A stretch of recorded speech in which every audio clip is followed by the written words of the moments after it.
আজি ৰাতিপুৱাৰ সাজ খাইছোঁ ঢেকীয়া চানা আৰু আলু ভাজিৰ লগত দাইলো আছে দেই। ইমান ৰাতিপুৱাই ৰান্ধি যে খাইছোঁ সেয়াই বহুত। হ'ব তেন্তে এতিয়া স্বাগতম জনাইছোঁ এলেহুৱা প্ৰাণীৰ ব্লগলৈ, মানে আৰজি ব্লগলৈ। ৰাতি বৰষুণ দিছিল, সেইকাৰণে ৰাতিপুৱা স্কুললৈ ওলাইয়ে দেখিছোঁ মেঘটোৱে ঠেহ পাতি আছে আৰু মই ৰং মনে এখোজ দুখোজকৈ গৈ আছোঁ। কিন্তু আহোঁতে যে ৰ'দ দিব সেয়া হ'লে খাটাং। দেখিছেই নহয়, ঘূৰি আহোঁতে কিমান ৰ'দ, ছাতি ল'ব লগা অৱস্থা হৈ গৈছে। ঘৰ আহি পায়ে বাগৰ এটা মাৰি লৈছোঁ। ভাত পানী খাই উঠি আকৌ অলপ জিৰণি লওঁতেই ঘপককৈ মনত পৰিল নহয় মোৰ কাপোৰ কেইটামান ধুবলৈ আছে। পাছবেলা সময়ত এলাহ লাগে আৰু ৰাতিপুৱা সোনকালে ওলাই যাব লাগে। পিছে ৰাতি বোলে কাপোৰ বাহিৰত মেলি থ'ব নাপায়। হ'লেও মই ভাবিছোঁ এতিয়াই ধুই থ'ম, বাহিৰত অকণমান সময় মেলি দিম, শোৱাৰ আগে আগে চপাই থ'ম। কিন্তু এইফালে বাহিৰত দবাপিটা বৰষুণ।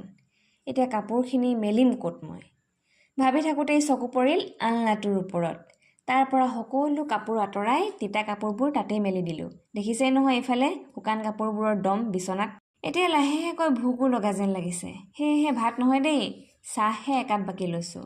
সৰু সুৰা ভোকবোৰ এনেকৈয়ে খেদিব লাগিব নে কি কয় ৰাইজ?